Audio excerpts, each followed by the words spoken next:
Welcome back to our YouTube channel Pakistani girls react. तो आज जो है वो हम बेसिकली एक इंडियन वीडियो पे रिएक्ट करने जा रहे हैं जिसका टाइटल है spot Indian wrestlers protest explained.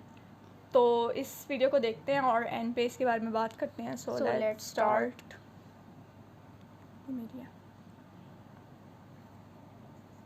आज के बाद कोई भी फीमेल रेसलर भारत के लिए ओलंपिक मेडल नहीं ला पाएगा क्योंकि हमारा सिस्टम हमारे खिलाड़ियों की इज्जत नहीं करता। जनवरी में कुछ जाने माने चेहरे सड़कों पर उतर आए, प्रोटेस्ट करने लगे। इनमें ओलंपिक मेडलिस्ट बजरंग पूनिया, साक्षी मलिक और विनेश फोगाट जैसे नाम शामिल हैं। उनका कहना है कि रेसलिंग फेडरेशन के अध्यक्ष बृजभूषण शरण सिंह ने कुछ फीमेल रेसलर्स को सेक्सुअली असॉल्ट किया है। उनमें से एक रेसलर माइनर भी है। ये प्रोटेस्ट जनवरी में शुरू हुआ, फिर इन रेसलर्स को अश्योरेंस मिला कि एक्शन ली जाएगी, लेकिन अब अप्रैल खत्म होने को आया है और कोई भी एक्शन ना दिखने के कारण हमारे रेसलर्स नाराज हैं। इस्तीफा नहीं, फेडरेशन को भंग किया जाए। इस्तीफा लेके तो वो अपने लोगों को ही बिठाएंगे। इस वीडियो में हम जानेंगे कि रेसलर्स प्रोटेस्ट क्यों कर रहे हैं, डिटेल्स क्या है और फ्यूचर में ऐसे कॉन्फ्लिक्ट्स रोकने के लिए हम क्या कर सकते हैं। हम भारत के इंपॉर्टेंट मुद्दों पर ऐसे ही सिंपल भाषा में वीडियोस बनाते हैं ताकि आपको ये पता हो कि आपके आसपास क्या चल रहा है। अगर आपको इस वीडियो से वैल्यू मिलती है तो चैनल को सब्सक्राइब करना ना भूलिए। ये आपके लिए तो फ्री है लेकिन इससे हमारी बहुत हेल्प होती है। चैप्टर 1 हो क्या रहा। चलिए समझते हैं कि हमारे स्टार रेसलर्स प्रोटेस्ट क्यों कर रहे हैं और वो सरकार से चाहते क्या हैं। कहानी की शुरुआत होती है जनवरी 2023 में, जब चैंपियन रेसलर विनेश फोगाट को कई यंग रेसलर्स के कॉल्स आने लगे। लखनऊ में एक नेशनल रेसलिंग कैंप ऑर्गेनाइज हो रहा था और इन कॉल्स पर लड़कियों ने कहा कि यहाँ का माहौल लड़कियों के लिए अनसेफ हो सकता है। यहाँ इन यंग लड़कियों ने ये भी कहा कि रेसलिंग फेडरेशन ऑफ इंडिया के प्रेसिडेंट बृजभूषण शरण सिंह ने उन्हें सेक्सुअली असॉल्ट किया। ये सिर्फ रेसलिंग फेडरेशन के चीफ ही नहीं, बीजेपी के एक बड़े नेता है और एमपी भी है। इसके बाद ये प्रोटेस्ट शुरू हुए जिनमें कई रेसलर्स ने पार्टिसिपेट किया और इसके बाद हमारी स्पोर्ट्स मिनिस्ट्री में लखनऊ में होने वाला ये नेशनल कैंप कैंसिल कर दिया। प्रोटेस्ट के बारे में खबर और फैलती गई और लड़कियां सामने आने लगी। विनेश फोगाट ने एक इंटरव्यू में कहा कि पहले 2-3 लड़कियां थी जो प्रूफ के साथ सेक्सुअल हरासमेंट को प्रूव कर सकती थी, अब 5 से 6 लड़कियां हैं जो सामने आई हैं। कुछ कॉल्स केरला से हैं, कुछ कॉल्स महाराष्ट्र से भी हैं। हमारे स्पोर्ट्स मिनिस्टर अनुराग ठाकुर और इंडियन ओलंपिक एसोसिएशन के प्रेसिडेंट पीटी उषा इन रेसलर्स से मिली और उन्हें यह एश्योरेंस दिया कि एलिगेशंस पर इन्वेस्टिगेशन होगी। बबीता फोगाट जो खुद एक बीजेपी लीडर है, उन्होंने भी ये कहा कि सरकार उनके साथ है और वो रेसलर्स की बातें सुनेंगी। लेकिन रेसलिंग फेडरेशन के प्रेसिडेंट बृजभूषण सिंह ने कहा कि सारे एलिगेशंस बेबुनियाद है और अगर एक भी लड़की ये प्रूव कर सकती है कि मैंने कुछ गलत किया है तो मुझे फांसी पर चढ़ाया जाए। उनका ये कहना है कि प्रोटेस्ट में जो रेसलर्स पार्टिसिपेट कर रहे हैं वो इसके बाद भारत के लिए कोई मेडल नहीं ला पाएंगे। रियलिटी ये है कि वो कुछ नियमों से नाराज है और इसी फ्रस्ट्रेशन में वो ये प्रोटेस्ट कर रहे हैं। ये प्रोटेस्ट कोई बड़ा बिजनेसमैन है जो स्पॉन्सर कर रहा है। उन्होंने कहा कि सारे रेसलर्स प्रोटेस्ट नहीं कर रहे, सिर्फ चंद रेसलर्स है जो प्रोटेस्ट कर रहे हैं, जिनके रिस्पांस में बजरंग पूनिया ने ये वीडियो अपने इंस्टाग्राम पर पोस्ट किया, दिखाते हुए कि कितने खिलाड़ी उनके साथ जुड़े। जनवरी में ये प्रोटेस्ट तब शांत हुए जब हमारे स्पोर्ट्स मिनिस्टर अनुराग ठाकुर ने एक ओवरसाइट कमेटी फॉर्म करने की अनाउंसमेंट की और ये भी कहा कि सिर्फ 4 हफ्तों में ये कमेटी अपना इन्वेस्टिगेशन पूरा करेगी। जब तक ये इन्वेस्टिगेशन पूरा नहीं होता तब तक बृजभूषण को अपने पोस्ट से हटाया जाएगा। इंडियन ओलंपिक एसोसिएशन ने भी एक 7 मेंबर कमेटी फॉर्म की जिसके इंचार्ज होंगी हमारे नेशनल हीरो मेरी कॉम। ये साल हमारे खिलाड़ियों के लिए इंपॉर्टेंट है क्योंकि इस साल ओलंपिक क्वालिफायर्स होने वाला है। तो रेसलर्स ने जनवरी में ये प्रोटेस्ट रोक दिए और प्रोसेस खत्म होने की राह देखने लगे। अब सवाल ये आता है कि ये बृजभूषण है कौन। चैप्टर 2 कौन है बृजभूषण सिंह। कुछ ही दिनों पहले हमने अतीक अहमद के असैसिनेशन के बारे में एक वीडियो रिलीज किया जहां हमने क्राइम और पॉलिटिक्स का क्या कनेक्शन है ये एक्सप्लेन किया था। यहाँ हमने एक इंपॉर्टेंट मुद्दे को टच किया कि क्यों हमारे क्रिमिनल्स हमारे पॉलिटिशियंस बनते हैं और बार बार इलेक्ट होकर आता है। सोचा नहीं था कि इतनी जल्दी इस टॉपिक को वापस टच करना पड़ेगा।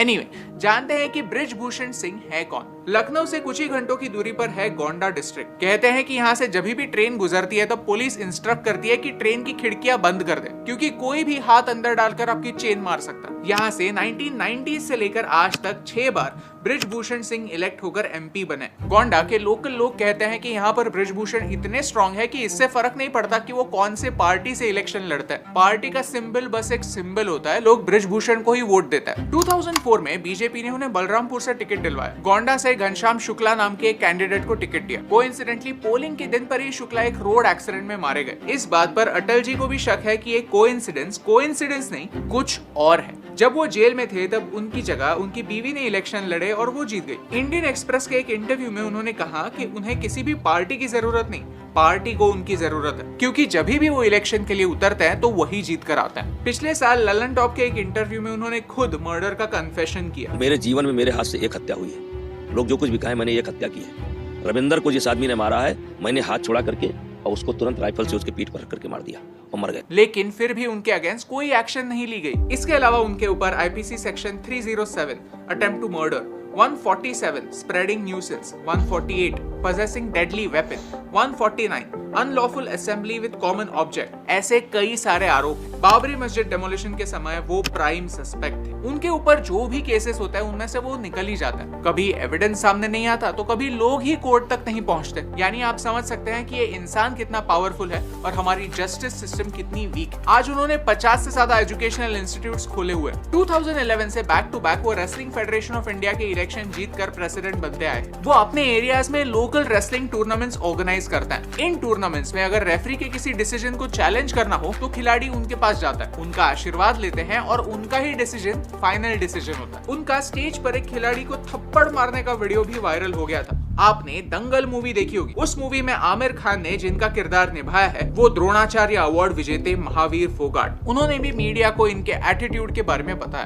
कहा कि ये रेसलर्स के डाइट के साथ छेड़छाड़ करते थे। रेसलर्स को मिलने वाला स्पॉन्सरशिप का पैसा आधा यही खा जाते थे। एक एमपी कितना पावरफुल हो सकता है? क्या वो इतना पावरफुल हो सकता है कि एक चीफ मिनिस्टर को आदेश दे दे कि किसी दूसरे स्टेट के वीआईपी को अयोध्या राम मंदिर आने ना दे जब तक वो नॉर्थ इंडियंस के हाथ जोड़कर माफी नहीं मांगते? क्या वो इतने स्ट्रांग हो सकता है कि प्राइम मिनिस्टर से लेकर चीफ मिनिस्टर तक सबको क्रिटिसाइज करें और उनके अगेंस्ट कोई भी एक्शन ना लीजिए? एक ऐसे इंसान के खिलाफ रेसलर्स ने जंग छेड़ी। चैप्टर 3, प्रोटेस्ट फिर से शुरू क्यों? रेसलर्स इस पूरे स्लो प्रोसेस से तंग आ चुके हैं। वो कहते हैं कि बृजभूषण के अगेंस्ट एफआईआर दर्ज करवाना है और अब सुप्रीम कोर्ट ने भी कहा है कि दिल्ली पुलिस को इस फ्राइडे यानी 28 अप्रैल तक कोई ना कोई एक्शन जरूर लेनी पड़ेगी। कई लोग पूछते हैं कि जो लड़कियां सेक्सुअल हरासमेंट के एक्यूजेशंस कर रही है वो सामने क्यों नहीं आ रही? रीजन अब बृजभूषण की हिस्ट्री से समझ ही गए होंगे। रेसलर्स का एक पॉइंट काफी सही है। जब रेसलर्स मेडल जीत कर आते हैं तो हमारे लीडर्स उन्हें एनकरेज करते हैं, उन्हें शाबाशी देते हैं। लेकिन जब वही रेसलर्स कोई प्रॉब्लम फेस करते हैं तो हमारे लीडर्स चुप क्यों बैठते हैं? वो कहते हैं कि अगर हमारे प्राइम मिनिस्टर नरेंद्र मोदी जी या होम मिनिस्टर अमित शाह जी उनसे मिलने के लिए रेडी हैं,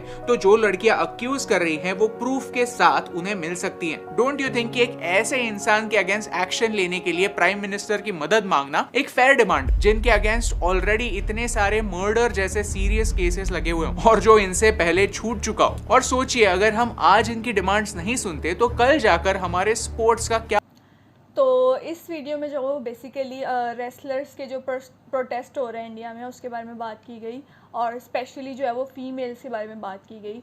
तो अगर इसमें देखा जाए तो जैसे वो कंप्लेन कर रही हैं सेक्सुअली हरासमेंट की, तो ऑब्वियसली कंट्री में अगर हम देखें किसी भी तो वहाँ पे जो है वो 70 to 80% फीमेल्स जो है वो इस वजह से जो है वो पब्लिकली या सोशली जो है वो वर्क नहीं कर सकती, क्योंकि इस तरह की चीज़ें उन्हें जो है वो फेस करनी पड़ती हैं। ऑल्दो ये फीमेल्स का पार्ट नहीं है कि मतलब उन्होंने जो है वो घर के एक्सपेंसेस वगैरह जो है वो पूरे करने होते हैं, लेकिन अगर कोई फीमेल्स जो है वो एज अ अपने आप को इंडिपेंडेंट करने की सेंस में या अपनी फैमिली के लिए काम करना चाह रही हैं तो उसके लिए जैसे कि हमें देखने को मिलता है कि काफ़ी ज़्यादा जो है वो इस तरह के केसेस देखने को मिलते हैं। और नो डाउट जैसे उन्होंने यहाँ पे बात की कि कितने पावरफुल हैं उनके पॉलिटिशियन या जो खुद क्लेम कर रहे हैं कि यानी उन्होंने मर्डर किया है, तो ऐसे इंसान यानी कि फिर भी इलेक्ट हो रहे हैं वो कंट्री में, यानी कि उतनी ही पावर के साथ सारा कुछ डिसीजंस ले रहे हैं, जबकि उनको प्रॉपर एलिगेशंस के साथ उनको प्रॉपर यानी जो उनकी एक सज़ा होती है, पनिशमेंट है या जिस तरह भी लॉफुली लीगली जो भी उनका एक बनता है वो करना चाहिए उनके साथ। यानी कि इस तरह अगर आप आज़ाद छोड़ने किसी क्रिमिनल को तो वो और ज़्यादा पावरफुल होता जाता है। और नो डाउट इसमें उन्होंने जो बात की कि क्यों ज़्यादातर रेसलर्स खामोश हो जाते हैं, क्योंकि एक तो वो गरीब तबके से होते हैं, कम्युनिटी उनकी जो है वो पॉवर्टी का शिकार होती है। तो अगर कोई लीडर जो इतने पैसे रखता है वो हो सकता है पैसे देके उनको चुप करवा देते हो कि वो अपनी ज़ुबान ना खोलते हो, तो इसलिए ऐसा नहीं होना चाहिए। और नो डाउट कि उन्होंने बात भी की रेसलर्स ने कि हम अपनी आवाज़ तब उठाएंगे जब हमारे साथ कोई पावरफुल लीडर खड़ा होगा, जैसे नरेंद्र मोदी जी या कोई और लीडर जो इंडिया का उनके साथ यानी उनसे डिमांड पूछेगा उनकी, तब वो ये आवाज़ जो है वो प्रॉपर लीगली उठाएंगे। तो ये उनकी एक फेयर डिमांड है कि उनको इस तरह सपोर्ट मिलनी चाहिए ताकि वो पब्लिकली आकर ये सारी एलिगेशंस जो हैं बिल्कुल प्रूफ के साथ प्रूव करें इस चीज़ को और फिर उनके ऊपर प्रॉपर एक्शन लिया जाए। तो बाकी ये कि इस हवाले से जो भी आपका पॉइंट ऑफ व्यू हो वो आप हमारे साथ शेयर कर सकते हैं, और अगर आपको वीडियोस पसंद आए तो don't forget to give a like and And subscribe subscribe to to our our channel. Channel. तो मिलते हैं नेक्स्ट वीडियो में।